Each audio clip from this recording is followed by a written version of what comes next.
Oh, What? Did I jinx you this time? nothing.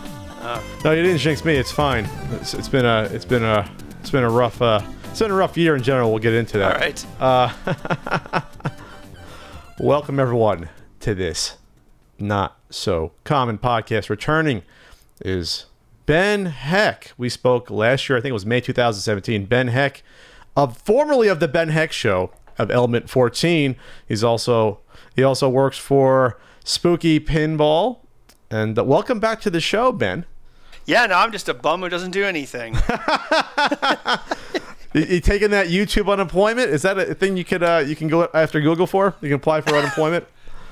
That'd be funny. Well, That'd be funny if they had that. Well, I remember I had a corporate sponsor, so I wasn't using. I remember you and Ian talking about me once, and you're like, he can't be living off those views, and you're right. It was corporate sponsorship. So no, I've just been taking it easy lately, and doing landscaping and stuff around the house, and yeah. In beautiful Wisconsin. Actually, right now it's actually pretty nice. We had like a heat wave last month, but when I was moving, lovely. But yeah, it's not too bad. You know, it's like putting rocks around and stuff. So that's kind of like that's what I've been doing lately, actually. You're going from the high tech to the low caveman tech, throwing rocks around the yard. Yeah, kind of. I'm still working on some gaming projects in the background, but I'm just kind of taking it slow because we had 8 solid years of doing that show. So, well, when we first spoke on the podcast last May, wow, I've been doing this secondary podcast for well over a year now. You mentioned that was the first time you kind of revealed, like, yeah, this is going to end at some point, and so yes. It was kind of that was the first sort of, sort of glimmers of what was in the future for you. And then you had that interview, what was it, February, basically saying, yep, this is coming to an end on the Element 14 channel. And now you're officially out. You had your last video, which was the handheld Atari 800. Yes, last Friday. So I'd been planning to leave since like 2016. So it was a very long, drawn out exit. But yeah, I think it was like November or something. Like Newark, the corporate people, they were bought out by another company, Avnet. And then the Avnet people were like, well, we like the Ben Heck Show. We should do another season of it. I'm like, okay, I'll do one more season. But it turned up being like a year and a half because the new company, the parent company, they did not have their fiscal years aligned. So it was like it was like half of a fiscal year, then another full fiscal year from the new company, if that makes any sense. Are you talking about the Element 14 parent company? Yes. So if okay. Element 14, this is like November 2016, right? So I think Element 14's fiscal year ends in like, I want to say it ends in the summer. Then the new parent company was in the winter. No, I'm sorry, I got that the other way around. The new parent company has a summer to summer fiscal year, right? So okay. when we decided to do another season of the show, which would have been like November, October-ish 2016, it's like, okay, we're going to do 6 more months on the original company's fiscal year, close out Newark's fiscal year, which ends in June, and then basically because it was a merger of 2 companies, the last season ended up being 1.5 years because the fiscal years of the 2 combining companies are not aligned. Does that make any sense? Sure, I get it. So I think it's interesting that Element 14, I guess they stock tons of electronic supplies and dev kit things of that nature. Yep. They don't really necessarily overtly advertise on the videos. They just sort of it's Element 14. So I guess that means that for them, these videos obviously showed people using their parts and things you can do with dev kits and other things they sell, but they weren't overtly ever pushing them on your show. Yeah, right. So the goal all along was basically to have a cool electronics show, and then that was basically meant to get people interested in like the Element 14 brand or drive them to the community. But yeah, as far as the show itself goes, they always gave us a lot of autonomy, so that was always nice. From time to time they'd be like, "Hey, TI has a dev kit. Can you do a video about it?" And then we'd have to kind of make a project around a dev kit. Some of those didn't work out. Some of those weren't the most fun because, we're basically trying to design a project around a product rather than using the right product for the desired project. Aside from that, though, it was always pretty smooth. They treated us well. So, yeah, so the final season was like a year and a half. And then, yeah, as you mentioned last year, I was hinting at it. And then also about a little over a year ago, we tried to change the name of the show, right? Because what did you try to change the name to? Something other than Ben Heck Show, because we knew I was going to be leaving in like a year. But then everyone complained on YouTube. It's like, no, you can't change it. And then they're like, okay, we won't change it. And it's like, well, you got to eventually. And shake my head. But yeah, I did it for pretty much exactly 8 years. It was like July of 2010. And then until the end of last month, June this year.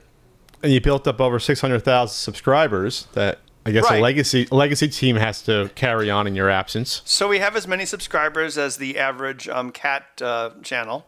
So that's pretty cool. Hey, that's 3 times more than me. So there you go. I think I'm at 230 something. Have you noticed that there's a lot of really good YouTube channels that tend to like top off at like 600, 700, 800,000? It's like a plateau. I do know that now it's really strange how if you have a newer channel, you are more likely to break out versus having an established channel with a lot of subscribers.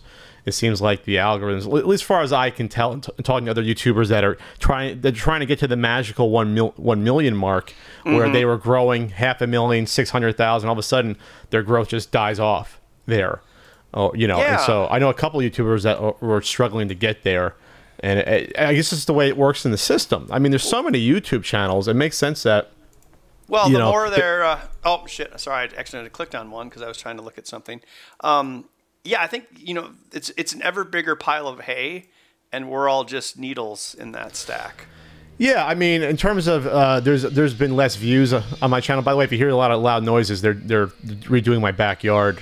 So that's like you're hearing buzz saws and things. I'm not sure how much you're hearing that out there. I can kind of hear. Are they throwing rocks around? They're not throwing rocks, they're cutting them. So they've advanced in the technology. They're into the steel age now. Oh, not just the stone age. I cut a rock yesterday. Oh, you did cut a rock. Well, I ghetto cut it. So I was like, how can I cut this with the tools I have here? Because most of my stuff is still at my shop. But I did have my angle grinder here. So I cut a groove on because it was like a flat stone. I cut a groove on the top and then a groove on the bottom with a magic marker mark. And then I took the blunt end of my axe and it was like, gunk, gunk.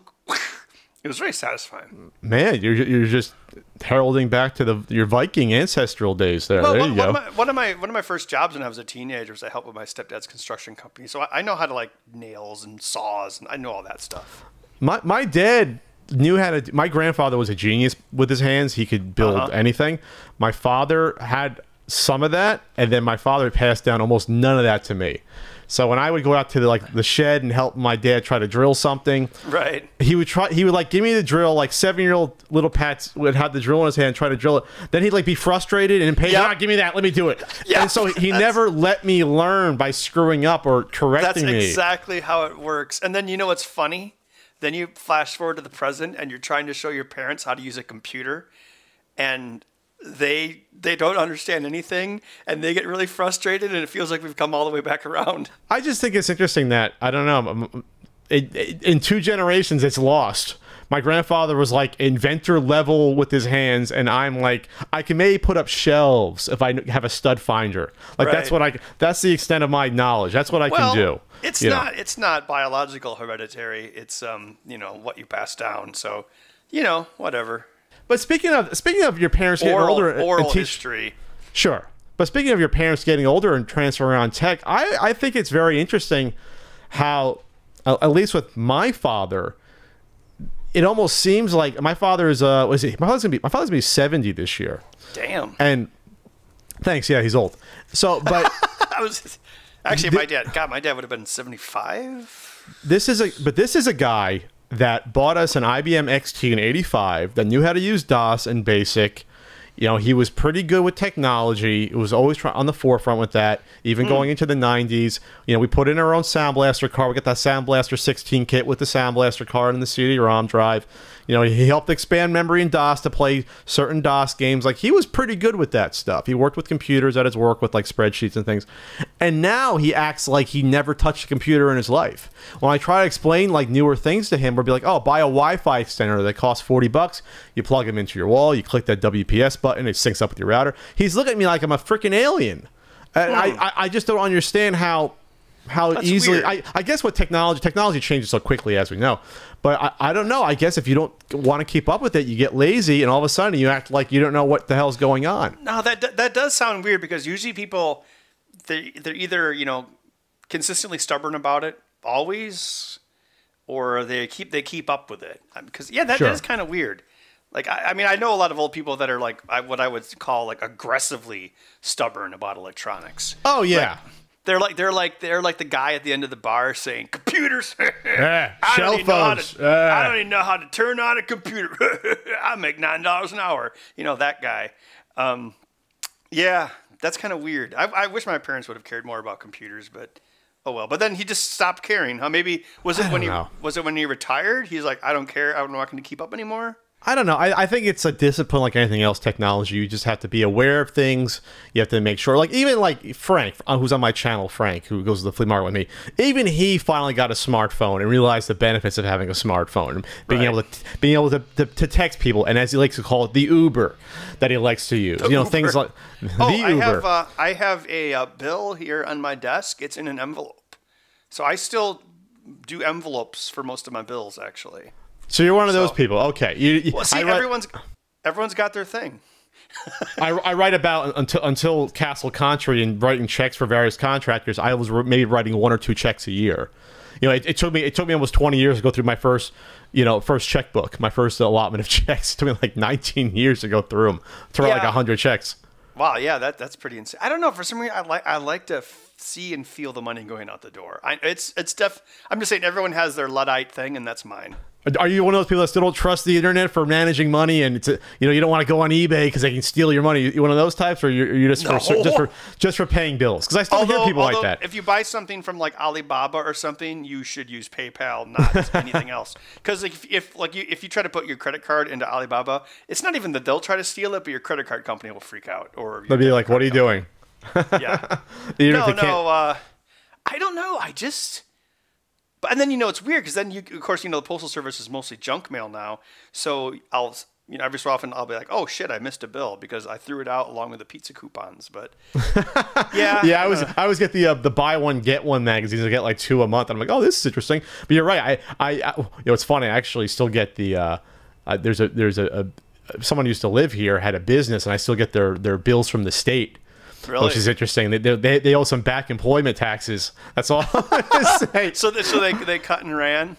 I think that they're on the run, or something's going on there. I just thought it was funny. I'm like, wow. When I first got it, I didn't realize what it was, and I started my own LLC. I first looked, I was like, what the hell is this? You freaked out? It was a semi freak out. But then I was like, wait a minute, this is too soon to get a bill like this. And then I looked and said, oh, this is another LLC or another business. Like, oh, okay. Yeah, I got one here. It's must be your previous tenant. Oh no, parent or guardian of someone. Oh no, what happened to their kid? Who knows? So 8 years doing these shows, just about weekly. We're talking like how many shows? Hundreds of shows. The first 2.5 years, we did it bi-weekly. Okay. But then Revision 3, remember them? Yep. They were like, you know what? I think you'll do a lot better if you do one every week. And then, so we figured we would basically just kind of cut the episodes in half. So instead of like doing one project in 2 weeks, we would just have a 2-parter of one project. Sure. And that did boost viewership. So we probably climaxed in inappropriate word used on purpose, probably in 2014, 15. And then, like we were saying, it kind of has plateaued since then. So, oh well. So your channel growth, you've seen Element 14 channel growth, it's been stagnant. Have views gone up and down or lessened the past year?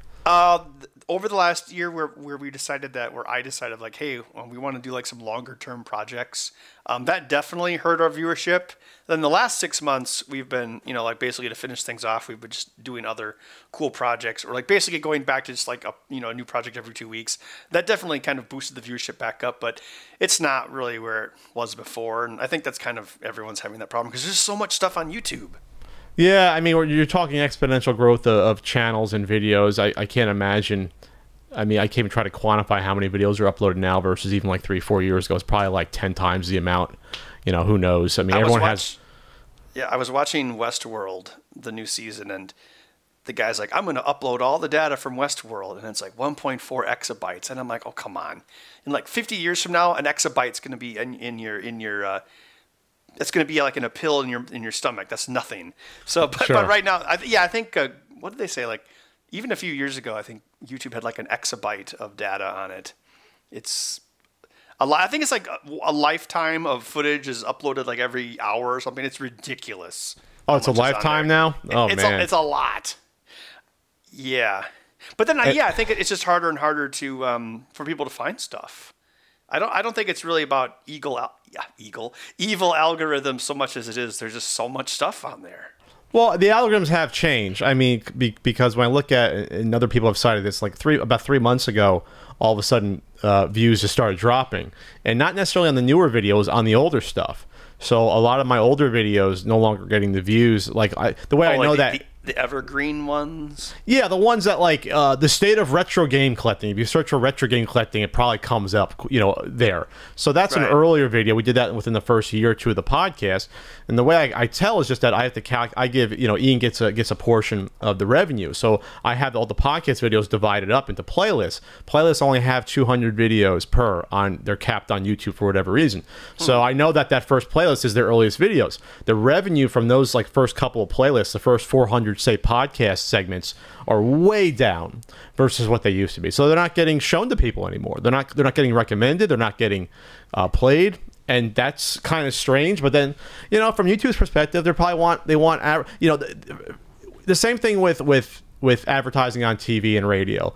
Current new content is worth more to advertisers than old content for whatever reason. The people you want your ass seen in front of new content. Well, I mean, the people who do really well on YouTube are the ones who wake up every day and read back news stories into a webcam, because there's always new content. Every day there's something new. And, I watch channels like that. I mean, I'll make fun of them, but I'll watch them. But I think, you're talking about like Classic Game Room, how people that try to do like long form, higher quality content kind of just are like piecing out. Like, I think the best example, I was on Amazon Prime. I'm looking at stuff, and Angry Video Game Nerd is on there now. That's well, I don't want to say I'm responsible for that, but after Video Game Years went on there, people got whiff of that, and that was doing well on there, because that's a long form show. The CPM is a lot better. It was excellent. So the not exactly. It's hard to calculate the CPM because it's based upon how long you watch the content for on Prime. So for every hour of your content watch, you used to earn 14 cents for every hour, which is like 10 times the amount of what it would be on YouTube. Like, that's an insane amount. So if one person watched an episode of Video Game Years, which is an hour, that's 14 cents. That is nuts. They changed it a few months ago. I think it was March. They changed it to start, I think, at 6 cents. Until you reach a certain threshold, then it shoots up to like 12 cents. And then when you hit a certain amount, it comes back down again. I guess to protect themselves from a runaway hit and to sort of graduate out the revenue to all different programs equally, So it could also be the Walmart thing where they come to your town, destroy all the stores, and then jack up their prices. Well, it's all and Amazon's sort of been doing that. I mean, they've already lessened the reins on their pre-order program where it was 20% off. Now it's like, well, it's not really 20% off of most of the stuff ananymore. I think if Amazon really wanted, I think they could really pose a threat to YouTube. They really haven't tried yet. I think they bought Twitch, so that's good enough for them. And Twitch is superseding YouTube in terms of cultural relevance more quickly than we realize. Yeah. And in terms of capturing the younger demographic, it's Twitch, not YouTube. Kids are going on Twitch when they get home from school and watching people play games and chatting with each other. Well, exactly. Like if YouTube is becoming, ever since it's became more about how long your videos are, how long people watch, rather than the number of actual clicks or views, that's what made all these Let's Play channels really popular. So YouTube became really dependent, or the creators became really dependent on Let's Play. So if Twitch has the ability to take that away, that presents a massive liability to YouTube. Oh, absolutely, because now they're live and you can interact with people. Especially when you consider that Amazon has a vertical integration where if they really wanted to, you could push the game sales, the digital downloads, physical media, all that could be tied intrinsically to Amazon.com and the Twitch user's account. They've already done that with the Twitch partners playing certain games, and the link will appear, and you can click on it and buy it on Amazon. Oh, they've been doing that, so they have perfect it. sense. Yeah, I think Google probably should have bought Twitch and let it operate independently, separate. They tried to do the YouTube gaming thing, that fell flat in its face, and it's never coming back. Now Facebook has their own Facebook gaming platform where they are encouraging certain users. It's in beta format still. They're encouraging people to stream on there, but I'm not sure if that's going to ever take off. I think Twitch is just it because they had the lead. They were first. They had the name. They had the infrastructure. It's very stable. I mean, when we try to do both Twitch and YouTube gaming for the marathon, we tried to simulcast it a few years back. We tried it when YouTube gaming first came out. We tried and Twitch. Yeah, at the same time. And it worked fine when we were testing it, when no one was watching. It worked fine. Once there were actually people trying to watch it, the YouTube part was just crashing. So we cut that off and just went to Twitch and just stayed on Twitch for that charity marathon. That was fine. So after that, and plus, like I said, Twitch is better integrated since they have the chat room features better. I know YouTube's trying to catch up. I think it's too late with everything. Twitch has the partner program. They have all these things built in with the buying the little bits and things like that, and the emojis that you can have custom in your room. They were just really smart about it. And with Amazon, backing them, there's just no looking back. Yeah, it's like that. When you set up a business model, you should probably make sure that you can't be broadsided like that. That movie pass thing that's always in the news, that credit card movie thing. That's just basically burning money. It's like. All AMC or someone has to do is have their own version of that, and boom, Movie Pass is gone. It'll happen anyway. It's already going out of business. AMC has their version now. They just started it. I think that's good. Like with the movie theater, there needed to be a disruption because they were getting too expensive. But the thing is, that company's not going to be able to survive, although they may have given other people the idea. So yeah, like you were saying with Twitch, like Amazon has so many more avenues of monetization than YouTube does.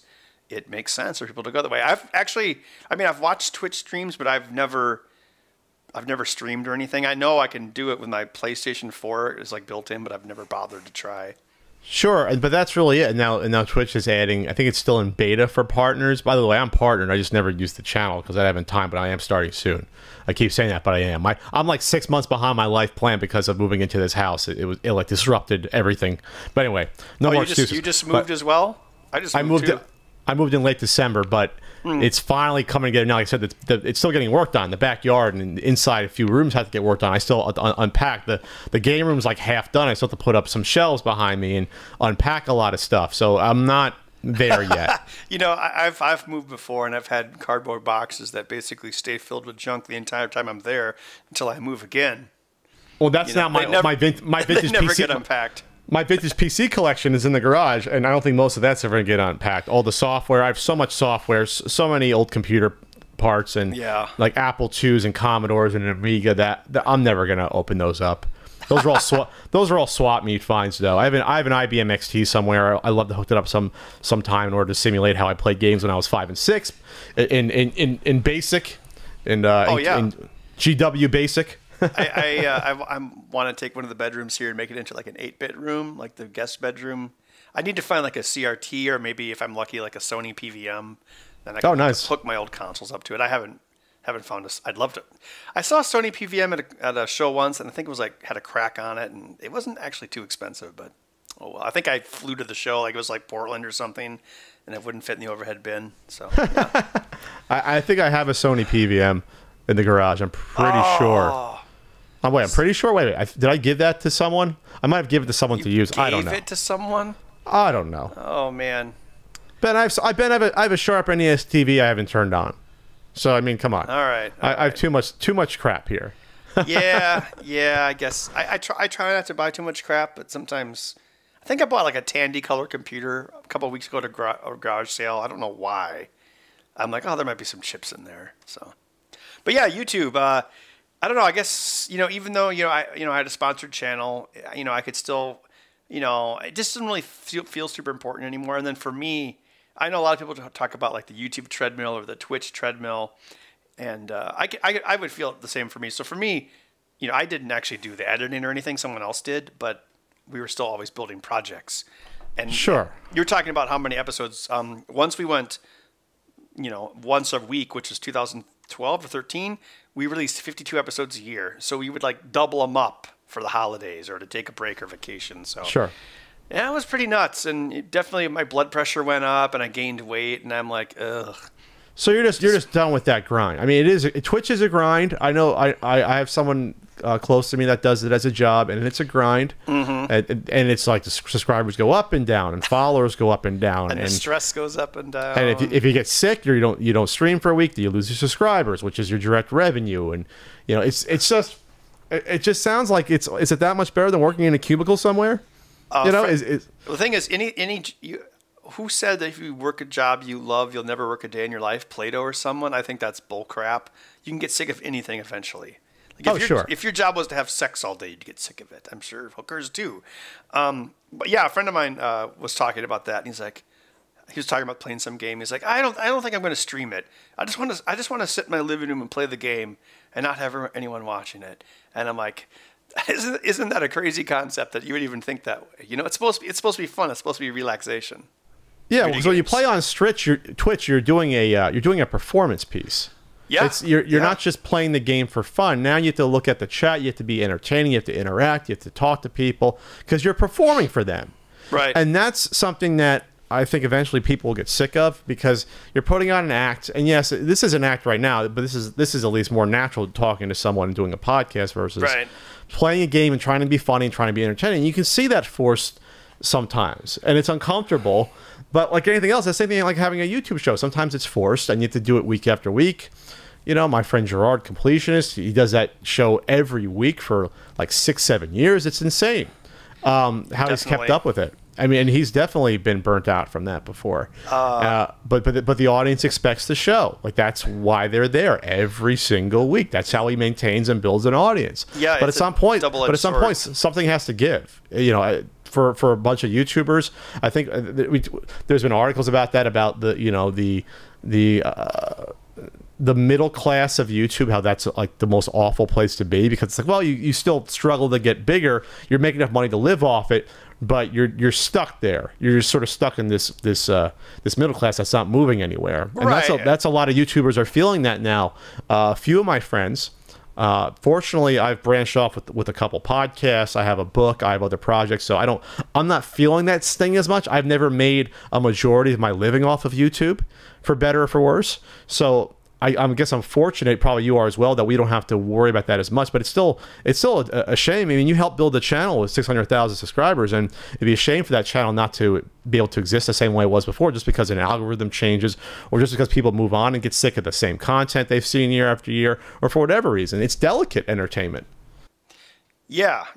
One thing I noticed with my show that would get annoying is, we were always building stuff, so sometimes we would kind of argue with like the people filming it, and I was like, well, what if you were getting your car fixed and you kept sticking the camera underneath the car and asking the guy if it was done yet, and you'd be punched in the face in about 30 minutes. And I'm like, sometimes that's how myself or Felix feels. It's like we just want to, because we're not just taking something apart and pointing at things or pointing at things in a movie. We're actually building things, and I was like, we feel stressed out because it's like we feel like felt like we were at odds with the production itself, Is that because the producers wanted a certain look for the show and certain shots they wanted to achieve, and it got in the way of you actually doing your work? Actually, it did physically get in the way, and then that's one thing we did, like with the final season. We actually went around the shop bolting. We made like pipe brackets that could bolt to the ceiling, and then like swing arms, so you could like put a camera up there and swing it down. But then when it wasn't in use, you could swing it up, because if you're building something, like imagine if you went into like an auto shop or a welding shop and you put a bunch of tripods everywhere, right? But that's kind of tripping over them. Yeah, we were kind of having that problem, and like the overhead cameras sped things up a little bit. I don't know. But then you have these reality shows where they're filming a bunch of guys building motorcycles, but of course they also have like an army of people making those shows versus like people on YouTube. Like even like, what do we have? 4 people, which is fairly large for YouTube. That's still nothing compared to like Discovery. And then to say nothing for another army of people that edit all the footage. It's a lot easier to film when you can just film everything, but then you have, 30 people in a room doing the editing, so they have the time to go through all that footage, whereas again, we have one editor. So there's some testy outtakes from the Ben Heck Show that'll come out eventually. Like you're yelling like Christian Bale. People to. I don't think I've ever yelled on camera, but I've definitely said very off-color things that will probably come back to haunt me if I ever like run for president or something. Or I guess that's all the range on Twitter now, right? With, or just decide to direct a couple of MCU films and get fired for tweets that are 10 years old. Well, I think I'm trying to think like.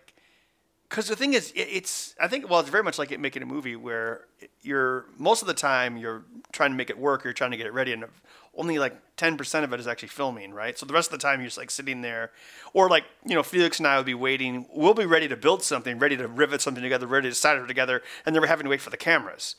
Anthony Hopkins once said, "I act for free, they pay me to wait around." And that's very much how it feels like. Because again, imagine if your mechanic was trying to like, oh no, you can't put that radiator in until the camera gets the right light, right? And that's kind of how it felt. Because if you think about it, Felix and I are kind of like blue collar electronics people, just putting stuff together, and then we're at the mercy of the filming. So that was always kind of like the great battle that we had. Anyway, so yeah, we'll be sitting there trying to get the camera set up, waiting for something to boot, waiting for something to heat up, and then we'll, be telling, awful stories and coming up with stuff or thinking of like new movies. Like we thought of the best idea for a Black Mirror episode the other day. It's about like this old lady, and she's decrepit, and her kids don't want to take care of her anymore, so they get her like an automated house, like evil Alexa, and then it starts to turn on her. And the twist at the end is that it's actually a hacker trying to steal her information, but she thinks it's like a ghost or a robot or an evil AI. So I just got an Alexa. It was Prime Day. I bought the Alexa and the Dot because they were like $100 only, and I'm going to use them at some point, I'm guessing. It feels like you almost have to have this technology as it gets newer. You feel weird not having it. I think I got an Alexa last year on Prime Day, and I have it in my shop, and then I actually have another one here at home. And she's a sneaky bastard. She can hear you across the whole house. Like if I say, Alexa, yeah, she heard me, and even though she's like 3 rooms away. They're pretty fun. Like one thing you can do, you can get those ESP8266 microcontrollers, which are like these really cheap Wi-Fi microcontrollers from China, and you can actually turn them into Alexa devices. So basically, you can make a project like you would an Arduino project, and it can be Alexa activated. So that's pretty cool. Oh. Yeah, I want to make like an automatic garbage can for my kitchen. So I can Alexa, open the garbage can. Pretty much. And then it would open up out of one of the cabinets and then go back in. Like if your hands were dirty or if you don't want to go over to the main basket. So that's one of the things I want to work on. Man, how did we live 100 years ago as humans? You can ask her to do math. You can ask her to... ask her to do math? It's just a calculator just sitting there. No, there's been times I'll be like measuring something or under something, then I'll ask her to calculate the circumference of something, and she'll do it. Like you'll be like, what is 7 times pi divided by 360 or whatever, and she'll tell you the answer. It's pretty cool. Oh, she's good with order of operations? Speaking of Alexa, so we were talking about the video game nerd. So the big challenge to going on Amazon Prime Video is that everything has to be closed captioned, as I'm sure you know. And then obviously that is a huge barrier for entry. Like when I started really thinking that it must be getting bad with YouTube was James. He put all of his episodes on Amazon Prime, which meant he had to close caption everything he ever did. Well, he didn't do it. James just doesn't really do the actual like internet so stuff. he's got minions like me now. I don't want to call him millions, but he's a part of Screenwave Media, so they do that work minions. for him. Yes. That's what I mean, though. But like they do that work, so they probably just came to him and said, "Hey, James, we're going to put these on Amazon Prime. You cool with it? Okay." I mean, that's basically how that probably went. And then they paid for the captions, but it's only $1 a minute. And if you have a big audience, I mean, that's nothing. $1 a minute. I mean, it's really not that bad. We put up the money for video game years. We made that back in the first couple of days. Okay, the reason I brought that up is I feel that Alexa probably has the best voice recognition of the things Cortana, Google, Siri. Like, what if they could use that technology for like really fast, automated, good captions for videos as a way to bring more people over to the Amazon platform? Oh, I didn't think about that. I know that YouTube has the built-in closed captions on, I think, certain videos. Now when you upload something, I think it automatically does closed captions for, if it's up to a certain time length, it automatically does it. But yeah, you can pay someone to do it either way. If you ever want to get into it, it's at most again, like a dollar a minute. A smaller channel, like anything they have to pay is money they're not collecting. So sure, but it's also got the show has to also be approved by Amazon. It's not that anyone just upload whatever. They have to actually a human has to approve the show. I see. It's not. There's a little bit more than that. Yeah, it's not just like okay. I'm sure there's some machine algorithms to that to help with that, but I mean, there's a much more limited amount of shows on Amazon Prime that are, I would say, more longer form, higher quality than Let's Play. You're not going to see Let's videos and vlogs ever on Amazon Prime. That's not something you want to muddy their waters with. Well, Amazon Prime's a totally different, I would say, higher enculturated, higher earning, older audience than YouTube in general. Yes, so I don't think I've there's heard going to be that stuff as well. Basically the fact that you got to pay $120 a year, as a barrier versus free, well, that's a certain type of person versus a 13-year-old. There's no 10-year-olds on Amazon Prime, literally, because they don't have a credit card. Exactly. I mean, I was just going to say that, like, YouTube has so many kids on it, and if you're not playing Five Nights at Freddy's, they don't care about your content. Well, even that's old hat at this point. Yeah. It's all Fortnite, baby. Woo! Well, I think, what helps, it's kind of weird, like, if you go back to, like, the old, network TV standard, it's like there can only be so much content on. There's like, four channels or 3 channels and so many hours in the week, right? So there's only going to be so many shows on. Now with the internet, you can basically have an infinite amount of shows, right? And I think that's the problem Netflix is having. Well, I know most people think Netflix is amazing. I think they're in for some rocky waters personally, but is they have, used to be like, oh, they've got House of Cards. That's a show they made and it's high quality. Oh, now there's another show they made. Okay. And now they release like 100 shows a week or something ridiculous like that. Now, yeah, I mean, South Park made fun about rubber stamping any new show that comes along. And I think it's for 2 reasons. One, it's a lot cheaper to get a lot of these shows now. Oh, we'll just give you, we'll put on Netflix. We'll pay you this amount of money. And for acquisition costs, it's a lot cheaper than making your own show. It's a lot cheaper than making Orange is the New Black versus just buying some shows. But I think they realize that the draw is becoming lesser and lesser, especially since because there's so much stuff on there. Come. How do you know it's good? Well, sure, but there's also more and more rivals coming. Like Disney's has theirs, right. That's coming. And then you have HBO, Showtime has theirs. You have Warner Brothers doing theirs coming out. So there's going to be it's soon going to be more expensive than when we first envisioned. A la carte cable. Well, that's the it's soon going to be more. It's going to be more expensive just buying all these individual streaming services for $10 each. That's the evil plan. It's like they know everyone's going to cut their cord, so they have to divvy up the content. So you're paying just as much or almost as much as you used to. I mean, that's always the plan. That's just how things work. But this goes directly to the pocket of the studios, though. Versus I would rather pay them than awful cable companies any day of the week. Right, absolutely. With cable, what a lot of people seem to forget is that Disney owns a big chunk of what's on cable, and they're like, oh, you don't want to take Disney HD or XD, huh? Well, I guess you're not going to get ESPN. Oh, you will take Disney XD or whatever new channel they want to push. So, and ABC. Yeah, ABC. Or what was it? Like they can't take Fox TV if they buy Fox because they legally can't own 2 network stations. I mean, it's pretty huge. So, I mean, but yes, of course they're going to try to push that stuff over. So, it's almost like all like the 500 channels of shit we had on cable, like 50 Pawn shows, 50 ghost shows. That's kind of all moving over to YouTube, where you've got so many shows, or Netflix. You've got so many shows, you don't know which one to watch. Like I never watch Netflix anymore. Sometimes I'll turn it on, and then I'll pan through it, and I'm like, half the shows are Netflix spends more making shows than entire studios gross. It's insane. Well, they're going to have to find that sort of balance between obviously getting new subscribers, keeping them, and then shedding some of these acquisition costs at the same time. I think at this point they're still worried about growing as much as they can before the tidal wave comes of Disney is going to take a chunk out of their hide, and Warner Brothers and 1 or 2 others are going to come along and do that. Well, Disney, are you talking about the Warner DC thing or Warner Films? Yes.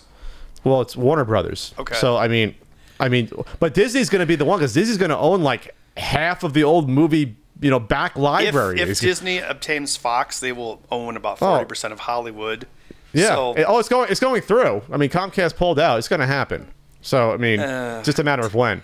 But I'm just saying, like Wall Street just loves to stroke Netflix, and it's like you guys do realize Disney is is leaving that next year, right? It's just, but no. But I guess my point is, I see all these shows, and it's like I don't even know what to watch. You know, I think the last one I watched was Altered Carbon and Stranger Things because Stranger Things was obviously a phenomenon. But yeah, I don't know. I think the same thing happens with YouTube. There's just so much content on there, like exabytes of data. It's like, what do you watch? So, and the more stuff there is, the more it's diluted. And if you're like a really big channel, obviously stick around. But it's like what do they say? Like forest fires, the Smokey Bear effect. Mm-hmm. They prevented more forest fires. That's probably a touchy subject since you live in California. But they stopped more forest fires.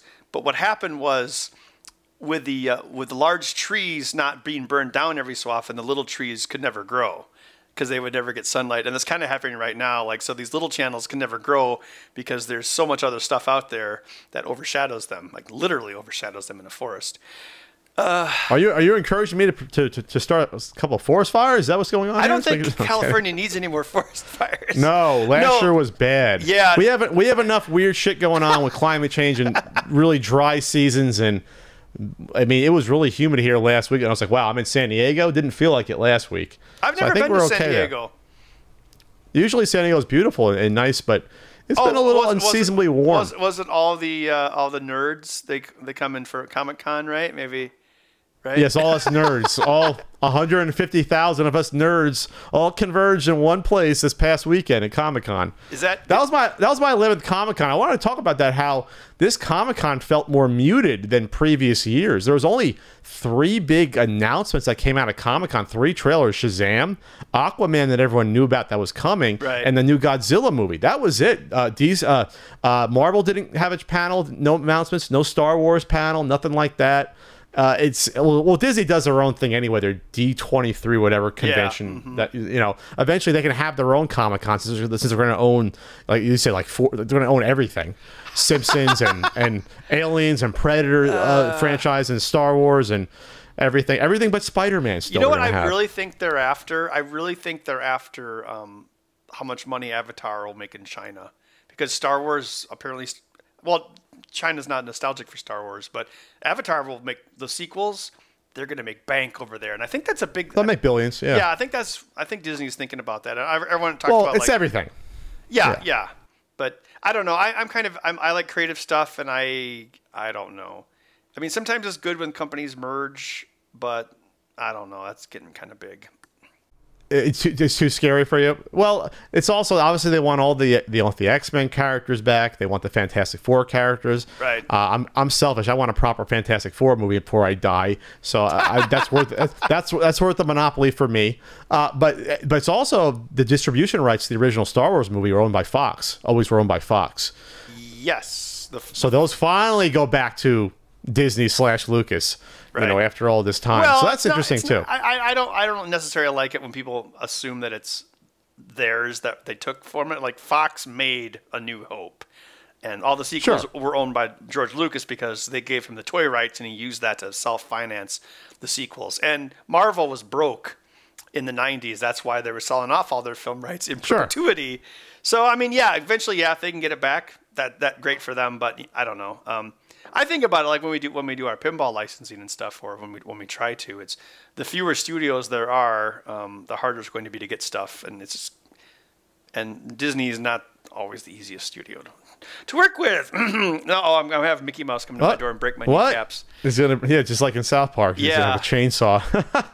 I think it's interesting about this. We can talk about your work at Spooky Pinball. How the past few years you now have a handful of pinball companies that sort of sprung up. Quite a few, and the cost of licensing is going through the roof. It's like if you're a hot employee and 3 companies want to hire you, your wages keeps going up until the other 2 drop out.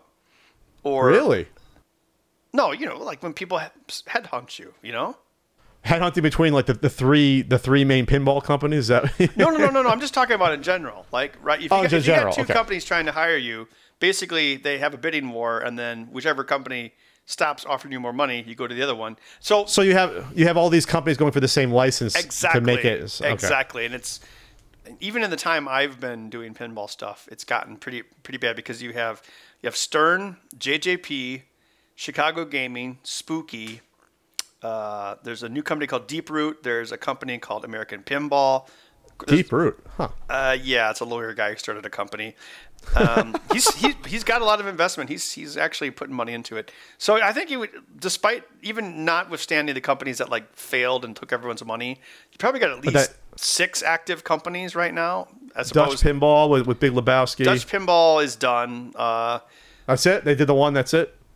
Well, no, they didn't even finish that. They built about 50 of them and ran out of money. Are you serious? They're not shipping the rest of them? Oh, yeah. It's this big controversy. There's like 40 sitting in a warehouse at their contract manufacturer in Holland.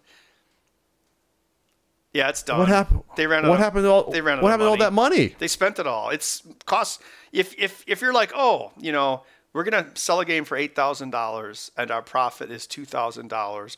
If you don't amortize the development cost into your profit of the final product, then you run out of money. It's quite simple. Or if you don't have a bunch of investment like this Deep Root guy does that I just mentioned.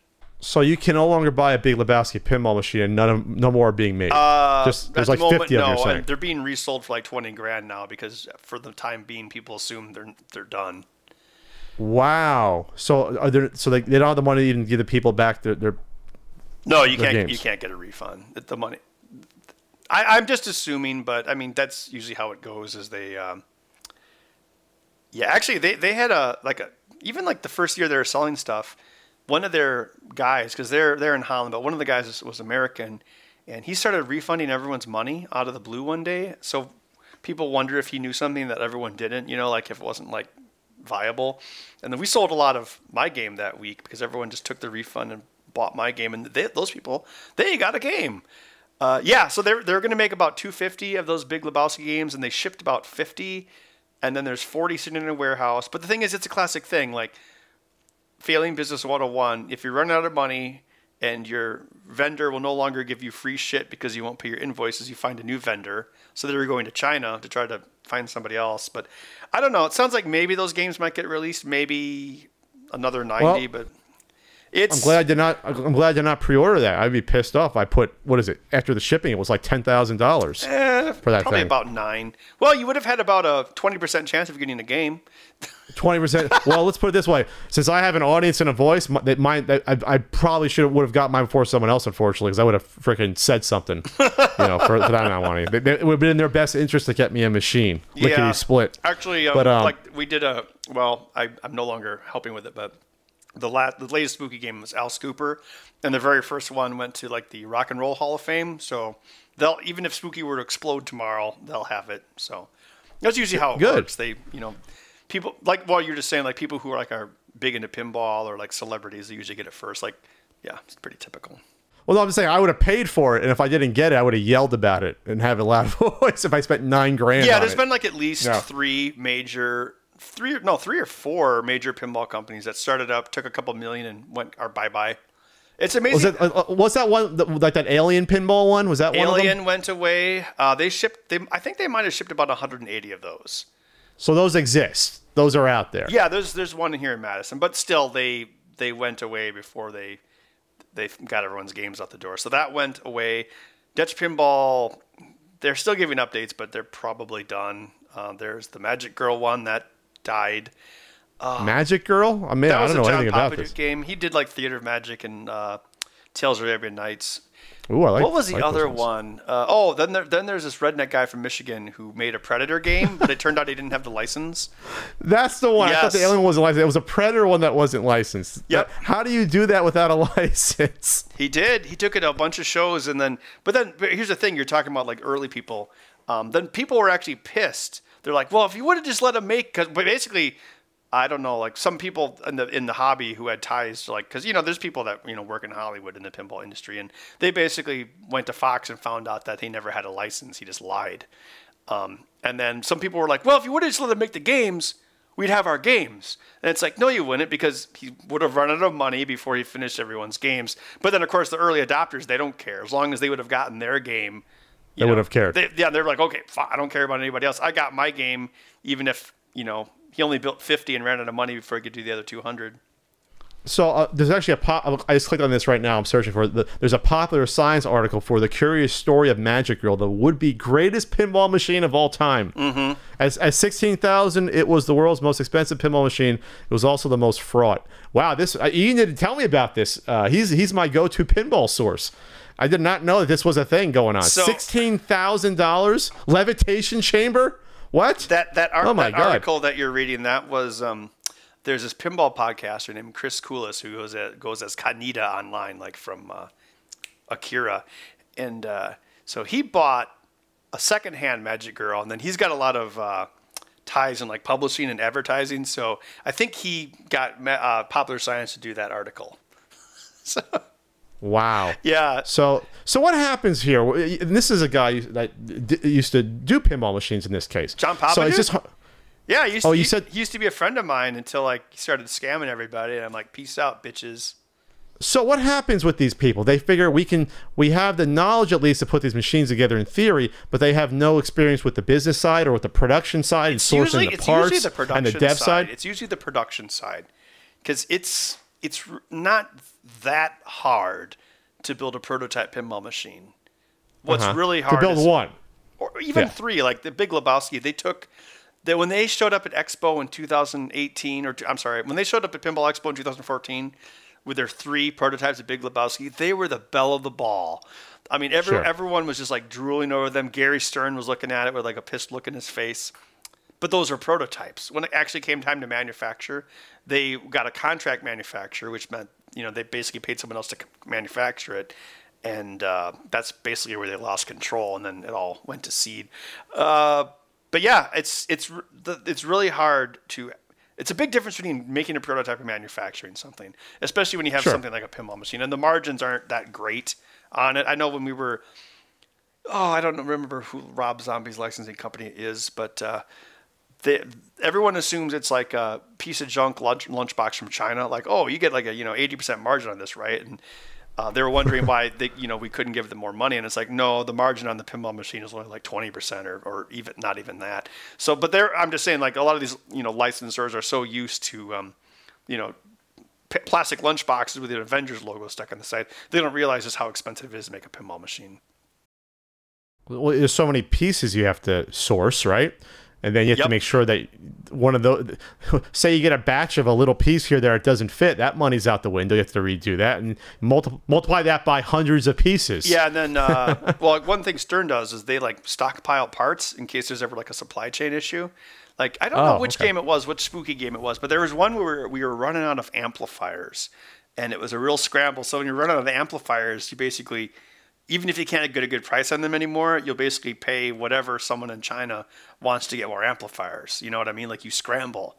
It's like going down to the convenience store to buy some expensive eggs because you absolutely have to have eggs. And yeah, it's tough. And then, as I mentioned, the licenses, there's more and more companies, but a finite number of licenses. So the licenses kind of keep going up in price. Also, just in general, also, all the pinball machines all have LCD screens now, which means you need the audio-video or the video licenses. You have to pay extra for video clips. Like, Big Lebowski had that problem. They thought just because they licensed the Big Lebowski movie that they'd have rights to the music in the movie, and no. Oh, no, that's not how that works. They thought that, and that's one of the things that caused them to have cost overruns.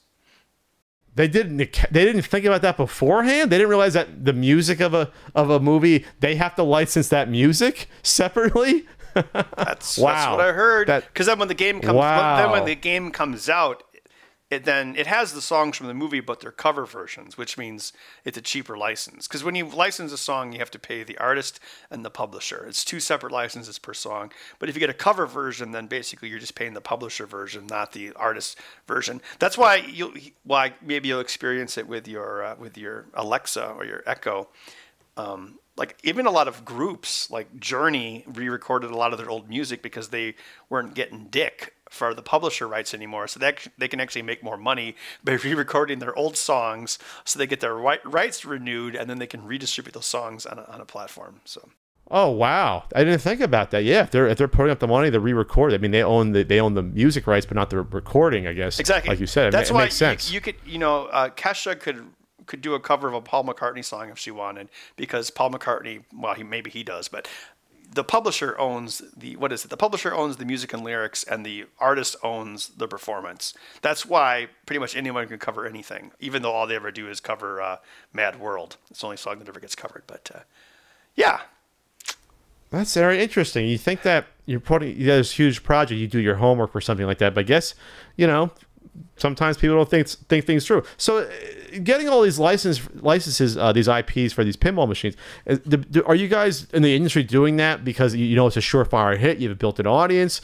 Is it easier to think about? Is it like the way they retread? They remake movies because it's easier to think of ideas that for a property that already exists. Is that part of it? Yeah. So everyone in the pinball hobby says they want original themes. They don't. They all want licenses, as you mentioned. I think it's definitely a shortcut because you're like, oh, do you like Tron? Well, here's a Tron pinball machine. What's the hot one? Like Stern is making a Munsters game. I mean, really? I know. Isn't that weird? It's definitely an old man hobby too. Like, isn't that like an ancient thing? But that's the early 60s. Yeah. But early mid 60s. Pinheads who are mostly like 40s, 50-year-old men. They are nutting their shorts waiting for that. I don't know why, but yeah. This is weird. Well, actually, something else I've noticed. Yeah, pinball doesn't make any sense. It doesn't make any sense whatsoever. Art has become super important. Like right now, they made a pinball machine based off Iron Maiden. It's Stern's most recent game, and the pinball hobby just went nuts for it. Because they had that at Comic-Con. Stern always has the machine at Comic-Con. Because it has really cool artwork. It kind of looks like a heavy metal game if you think about it. And sure. So basically, yeah, they want you what are you, like 38-ish probably? Yes. Okay. So you've probably noticed how like video game collecting goes in like 20-year nostalgia cycles. Yes. So right now it's like exactly N64 and maybe Super Nintendo. Nintendo's getting old. Atari's way done. Same thing with pinball. So instead of like having a 30-year-old who wants to remember when they were 10, you got 50-year-olds wanting to remember when they weren't married. So that's why they build bars in their basements. That's why they're putting coin-op in their basements. Like, so it's when I was like in college, and so are they afraid of what's going to happen in 15, 20 when they years all go to Florida to die? Well, that's part of it, but they're keeping it an exclusive older man club. Yep. And because of that, I don't know anyone that's my age or younger that has multiple machines or is interested in getting into it because the price of entry is way too high. Oh, it's skyrocketed lately. So what happens then when 20 years from now, a lot of these guys, either they retire, some of them will be dead, and these guys are holding on to their pinball machines. They go back onto the market. You may not have buyers for them in 20 years. Yeah, exactly. It's a possibility. I mean, like... you'll have barcades that buy them and arcades, but in terms of the amount of that are in people's private collections, like the people that are buying these new Sterns every year, these New Jersey Jack pinballs, I don't know there's going to be a place for them to go. Yeah, it's already happening. Like what usually happens is you've got a rich dude, and his basement's full, and he's like, wow, I really want Iron Maiden. And then he's like, what game will I sell to make room for it? Because he's got no more room in his basement. So you've already kind of reached that saturation point, and then you'd think with more pins being on the market that the price would come down. But what's happening is prices just keep going up. Like the 90s Bally Williams titles are more expensive than ever. And then even like the B-grade Data East Sega titles from the 90s that were considered trash, those are even going up in price because those are right now the affordable alternative to Bally Williams. No. I love Baywatch. That's my guilty pleasure pinball machine. Baywatch is a packed pin. If they made that game now, it'd be like a $10,000 pin. There's a lot of stuff in that game. I love that pinball machine. Yeah. When I was like 15, I remember playing that game. This is a fun pinball machine. I didn't care about the license. I see. Pinheads don't like it because it's got David Hasselhoff on the back glass staring them dreamily into the eyes. That's funny about it. That's what's funny about it. I guess they're just insecure or something. But then the rest of it's like chicks in bikinis. No, but yeah, people complain. It's all about theme and about art. So that's the reason why someone wouldn't want that game. But I'm thinking it was so cheap. Like you were talking about like the old people dying and like if the new people aren't buying or they can't afford it. I want like if millennials ever did start buying pins, I would want to buy all the cheap Space Jam pins and hook and then sell them. Because like, oh, Space Jam, I love that movie. Oh, I'll pay it. When I was 5, I liked it. Everyone I liked loved Space that movie, Jam. but then it's like, well, I mean, young people liked it. Yeah, I don't know. Definitely. There's even a guy in China. So he was like, I'm going to make a pin in China and it's going to be cheaper. But then I think he only got it down to like $5,000. It's not that much cheaper than a Stern Pro.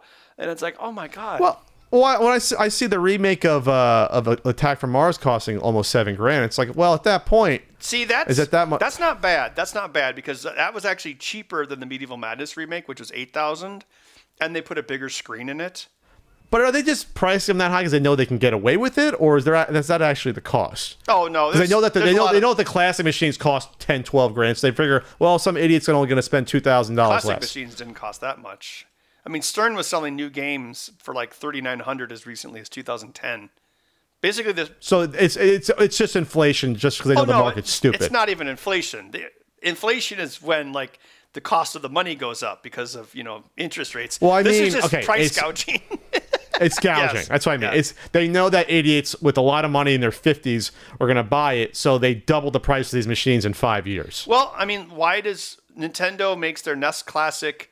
Basically, it's a TV game console. They sell it for $60, and everything else at Walgreens is $20. Why? Because it says Nintendo on it. It's the same thing. Well, I would argue that the NES Classic is probably built better than an At-Games plug-and-play, and the IPs on Nintendo are worth more than those old Sega games. That's probably part of it. I'm not saying, when you look at the build quality of an NES Classic Edition, it's not like an At-Games. I was trying to think of an analogy that would fit the NES Punk, not the NES Punk, because I know you hate that. So I don't know. It's crazy. I started doing pinball stuff back in 2010, and there's definitely been a lot of craziness. I think really it's like, it turns out you have a lot of well-off people buying your product. They have a lot of money, and they're like, oh, it's something from my childhood. It's just like any nostalgia. Everybody wants to think they're a kid again. So it's like, oh, this makes me feel like I'm a kid. I'm putting quarters into a machine like when I was a kid. Like, yeah, except that nostalgia just costs you tens of thousands of dollars. Like that's the difference. If you try to sell a game without a coin mech, even if it's going to be used in the home, people get pissed. It has to. They want the coin mech. It has to look like it's coin op. So just for that sound, the chink, like the little sound when you put the coin in. Yeah, even though they're never going to put a coin into it, it has to have a coin mech. It's insane. Sure. So. By the way, speaking of spooky pinball, my local there's a local restaurant around here that has they always have about 6 to 8 pinball machines. They have a total nuclear annihilation. Oh yeah, that game is like what a great machine. It's a smash hit. So there you go. There's an original idea there. And it's a beautiful machine. I love how frantic it gets. I love the colors on it. Anyone out there, check out this machine if you can find it. It's not your traditional pinball machine, just away from that way it looks. It is tough. There is a learning curve. Yep. I thought it was very unfair the first few times I played it. Then I started to learn how to play it better. That's how they get your money. That's how those dirty spooky pinball folks get your money. But no, it was a great job on that. I really enjoyed that. Once I got into it, but thanks. Oh, you did? Nope. Okay. Nope. That was something else. But no, the other people at spooky pinball.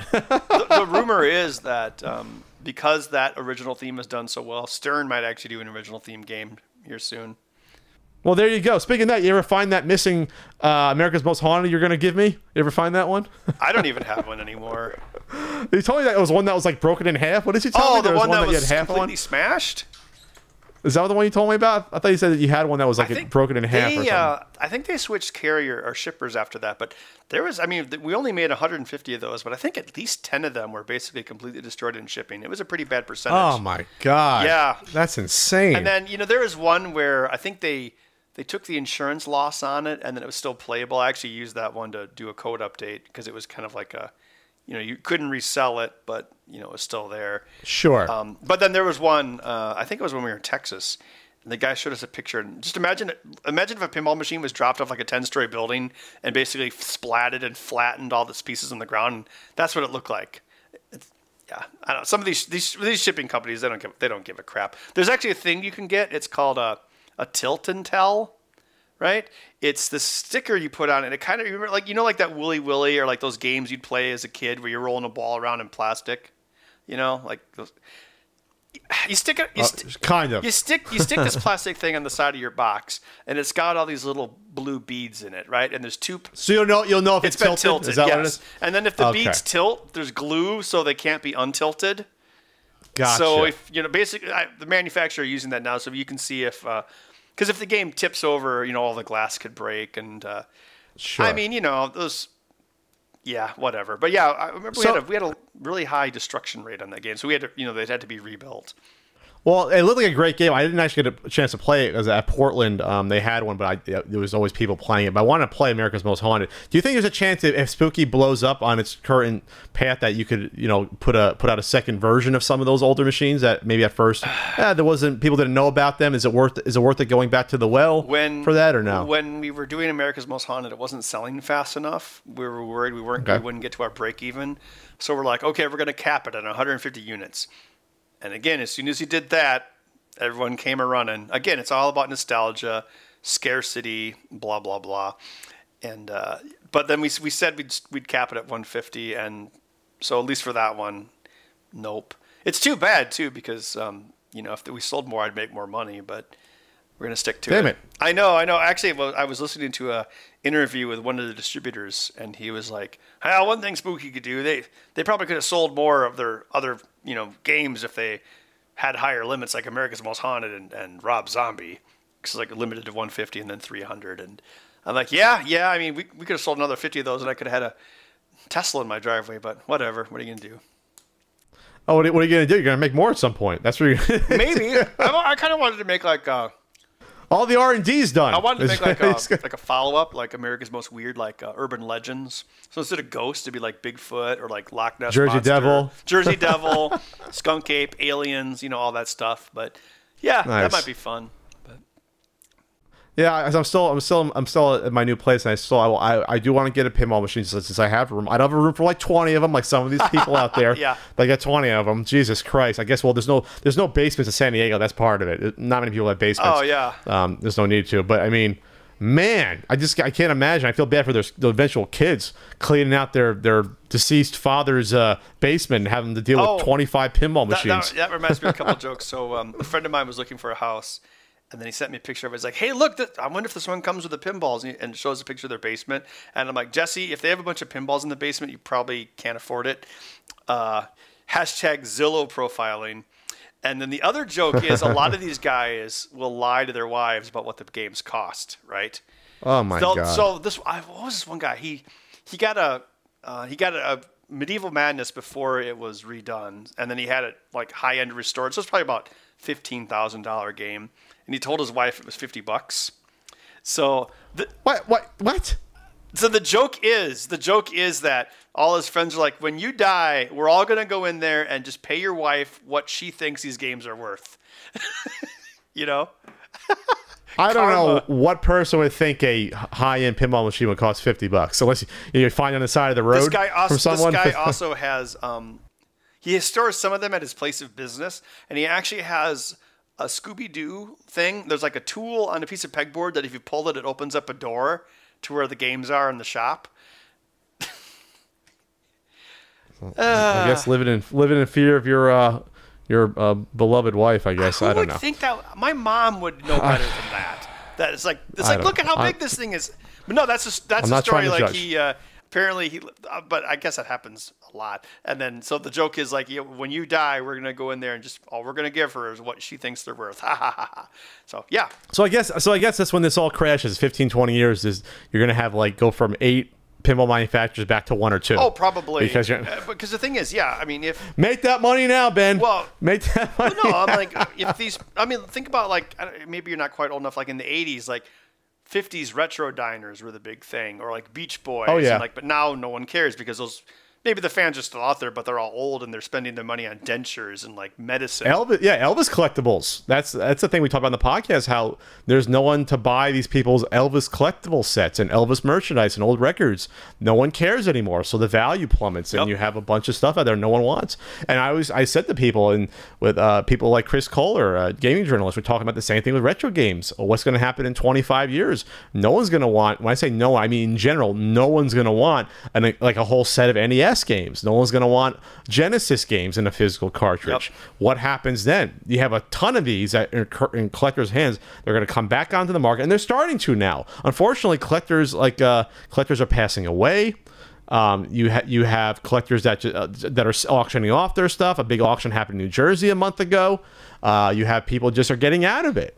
So if something gets hot, they get into it and then get out of it. If they get tired, realize that, hey, I don't know what I'm going to do with these thousands of games as I look at thousands of games in my vision right now. You know, that when I was packing some stuff to move, I went through all my Nintendo games, and anything that was worth over $75, I put on eBay. I'm like, you know, I don't, because I'm not going to play Bucky O'Hare or Mighty Final Fight, but I'll take the money for it. I sold my TurboGrafx stuff. That stuff is valuable. I was surprised. That went up. Yeah. That went from being almost unknown in about 2010, it was still unknown, to a few years later, all of a sudden people want it. The same with the Master System. People move on from things like they move on from Nintendo. What's next? Oh, TurboGrafx, I got to get that. Oh, what's next? Genesis, I'll get on that. So the prices go from system to system. And plus, like you said, the nostalgia wave, 20 to 25 years later after a console comes out, people want to get it again. Yeah. And that's sort of the cycle. 20 years. It happened with Atari stuff in the 90s. That was the hot system.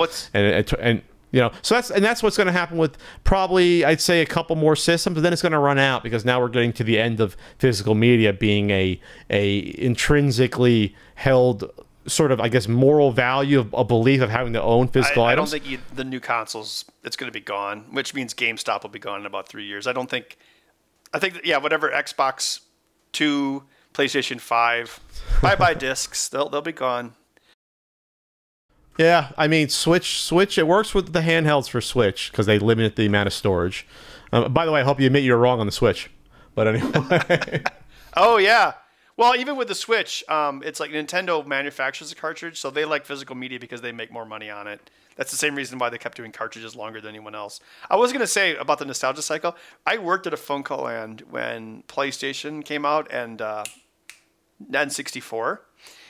And going back to the nostalgia wave, and it was funny. We would when someone would walk in the door, we knew what they were going to buy just by how they looked. I know that sounds awful, but if this is an N64 guy, this is a PlayStation guy, this is a weird Saturn hear guy. Me out. So the N64 were all mostly kids. Although I mean, I played the hell out of things like GoldenEye and stuff. Who didn't? But mostly a lot of kids.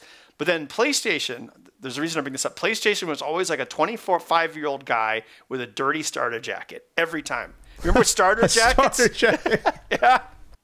And then they'd come in and they would trade two of their games for one game. And that was back when you get a whopping $25 for a $50 game. Woo! And then they would ask when Madden was coming up, because of course Madden was famously delayed an entire year for PlayStation 1. But my point is, if you think about the ages, so that 25-year-old is now 40-year-old, like 45. my age? Yeah. They don't care about video games. They care about their kids' dental bills and their alimony and their blood pressure and their mortgage, right? But it's like the 30-year-olds, they have a good job now, hopefully, or they're starting to make some money.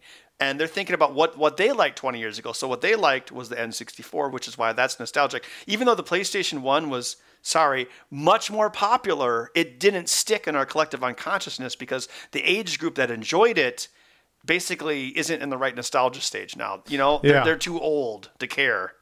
Yeah, the PlayStation, we talked about it in the podcast about are people going to be collecting for systems in the future or just the games they liked or subsets? And I agree, it's going to be like subsets.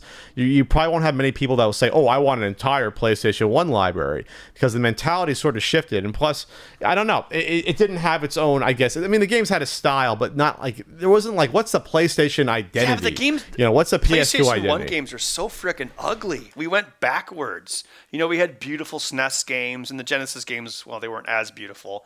And then we went into all these ugly polygons. It was like going backwards artistically. The N64 was better. It was kind of blurry, but it looked... that's an ugly system. And I think that's people are going to discover when the N64 Classic comes out. They're going to look like ugly-ass games on your HD TV unless they put a fucking Vaseline smear filter on that. And also, there's not going to be enough games to put on it because they're not going to have access to the rare games since Microsoft owns that now. They're not going to have GoldenEye, they're not going to have Banjo on there. So you're running out of properties real quick that people actually remember that you're going to put on there that aren't Nintendo first-party games. It's going to be interesting with the N64 Classic. They're going to struggle to get the 20 games of a variety that aren't all Nintendo first-party games. They're going to struggle. Isn't there only like 200 some games for that system? There was 296. So you're like a third of what the Nintendo had, probably. Roughly. I know you know all those numbers. That's why I asked. In general. Well, I'm working on a Super Nintendo book, so I know there's about 790 Super Nintendo games. For example. So that's about the same as the NES. Okay. NES had a little more European exclusive stuff like that when you put it together. But yeah. No, you're right. I think hopefully. Well, then I mean, like we mentioned the TNA game. That was Scott's like I don't know. He's like 30 something. He's a little older than he looks. Actually, I hope he never hears me say that. But he's younger. So the guy doing the Pirates of the Caribbean game for Jersey Jack, he's like 30, 29. He's really young. So hopefully it can skew a little younger eventually. Because yes, once these 50-year-olds get old, sell their house, and go down to Florida to die, they're what happens to die. I've just become super crass lately. I don't care. That's what I like the Ben doesn't give a shit anymore. Heck, I like it. You're like, screw YouTube, screw the comments. I'm done with all you assholes. I'm just gonna go work at Taco Bell or something. So, well, the good news is that living in Wisconsin, you can and be not in San Diego. You can't do that. In Wisconsin, you can do that. yeah. Actually, I saw a sign that Taco Bell starts at like $14.50 here. So of course that's okay. I'll do that. I'll just move out near you and I'll buy the house next to you tomorrow and just be neighbors. Oh yeah. See, that's the thing. Like, what a house like this one costs now kind of makes me puke. But then, to someone in California, it would just make you chuckle. So it's I'd be like, I'll buy 4 of them. That's cute. No, exactly. I talked to Norm, my friend Norm, gaming historian. He lives in Kansas City, which is up and rising. Younger people moving there. Yeah. And he tells me the size of his house on his block. I'm like, oh, that's funny. Norm, I'll buy both of them either side of you. We can just hang out. Yeah. Yeah, that's kind of funny. It's rough, but and that's the thing about YouTube revenue and Twitch is that that doesn't change based upon other jobs. The salaries alter based upon living expenses, not internet money. That's all static. Oh yeah, I never thought about that. I mean, that's all static. So you can live somewhere based upon my YouTube revenue and be comfortable. Not in San Diego. You can't survive on the YouTube revenue alone. So it's like I'm working harder to maintain what someone else has. But then again, if I ever want to retire, I can just sell my house and move to like New Mexico or Wyoming and just live forever. So there is that. I never thought, or be Ben Heck's neighbor.